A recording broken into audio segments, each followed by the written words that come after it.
का जब लापरवाही से इस्तेमाल होता है तब क्या होता है, ये आज पूरा भोपाल देख रहा है। भोपाल से भारी बहुमतों से जीती हुई एमपी के बारे में रशिया के ऑफिशियल स्टेट मीडिया ने ये ट्वीट, फिर कुछ ही घंटों बाद फिर से एक ट्वीट आया। 100 देशों में प्रकाशित होने वाले आरटी ने साध्वी प्रज्ञा को अंतर्राष्ट्रीय घटना बना दिया। अब से दुनिया प्रज्ञा जी के बताए हुए मार्ग पर चलेगी, गौमूत्र पिएगी और कोरोना से बचेगी। हुई ना विश्व गुरु वाली बात।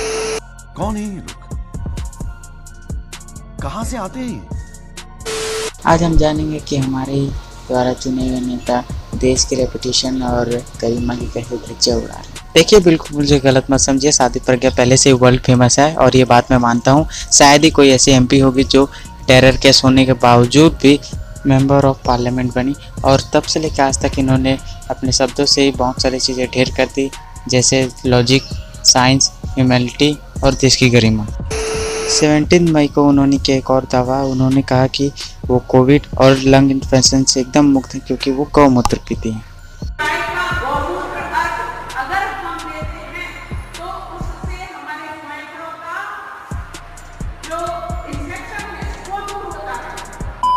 आज ये बात उन लाखों लोग को जो समझ आ जाती जो कोरोना से ग्रस्त हो गए। प्रज्ञा ठाकुर ने ये सुनहरे शब्द 25 ऑक्सीजन कॉन्सेंट्रेटर देते हुए कहा। यही नहीं, प्रज्ञा जी ने ऑक्सीजन शॉर्टेज पर खास टिप्पणी लोगों को बताई कि नीम, बैनियन, तुलसी, पीपल जैसे हमें पेड़ लगाने चाहिए। ऐसे करने से जो ऑक्सीजन की त्राही हो रही है वो नहीं होगी। ओ भाई, मारो मुझे, मारो मुझे, मारो। अब ये सब फॉरेन के मीडियाओं के लिए बहुत मज़ेदार था। रशिया की ऑफिशियल मीडिया आरटी ने, जो कि 100 से ज़्यादा देश में प्रकाशित होता है, उन्होंने इस पर फिरकी ली। अब तो हमारा दोस्त रशिया और उसकी गवर्नमेंट मीडिया भी हमारे ऊपर फिरकी ले रही है। फिर देखिए, रॉयटर्स, दुनिया के बड़े से बड़े और छोटे से छोटे न्यूज़ चैनलों में भी इनका पीट जाता है। दुनिया के कोरोना में नंबर 1 देश के लोग क्या कर रहे हैं, अपने ऊपर गोबर लगा रहे हैं, ज़मीन में लेट रहे हैं और कोरोना से इम्यूनिटी बिल्ड कर रहे हैं।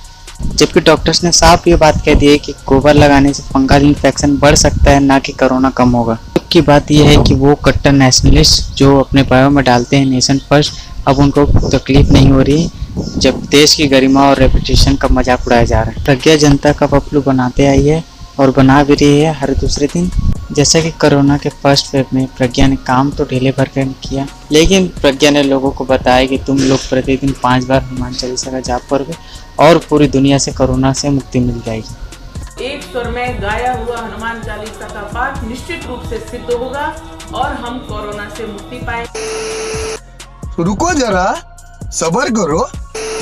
गौ माता पे हाथ फेरने से बीपी ठीक हो जाए। जैसे ही अपन यहाँ से इनको ऐसे हाथ प्रतिदिन अगर घुमाते हैं तो बीपी हमारा कंट्रोल हो जाता है। ये साइंटिफिक है।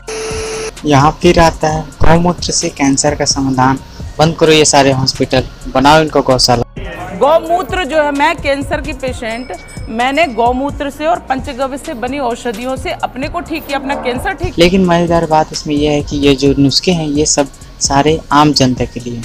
साध्वी जी के लिए तो ऑपरेशन और मेडिकल सर्जरी ठीक है, कैंसर के लिए उन्होंने खुद कहा अपने एक और इंटरव्यू में आया कि कैंसर हो सकता है, तब कैंसर का ऑपरेशन हुआ।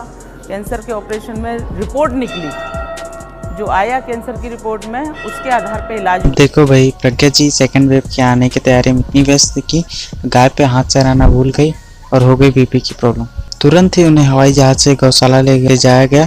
गौशाला का नाम कोकिलाबेन हॉस्पिटल। और पिछले साल वो दिल्ली की एम्स गौशाला में भी आई थी और वहाँ उनको एडमिट किया गया था क्योंकि उनको सांस लेने में और बीपी इश्यूज थे। सवाल ये है, जब गाय गौमूत्र से सब ठीक हो सकता है तो फिर हर दूसरे दिन हॉस्पिटल जाने की क्या जरूरत। आप देखिए विधि का विधान, जब भी कोरोना प्रकोप आता है प्रज्ञा जी को ब्रीदिंग प्रॉब्लम हो जाती है, कोर्ट में पेश होना रहता है तब उनका बीपी शूटअप हो जाता है, या कभी कभी गौमूत्र इतना पी लिया जाता है कि वो बेहोशी की हालत में होती है। तस्वीरें हम आपको दिखा रहे हैं, प्रज्ञा सिंह ठाकुर अचानक बेसुध हो गई। अगर प्रज्ञा जी अपने नुस्खों का पालन करती तब कोई बात होती। लोगों के लिए गौमूत्र और अपने लिए दिल्ली का एम्स और कोकिलाबेन हॉस्पिटल। डेमोक्रेसी की भी सीमा होती है।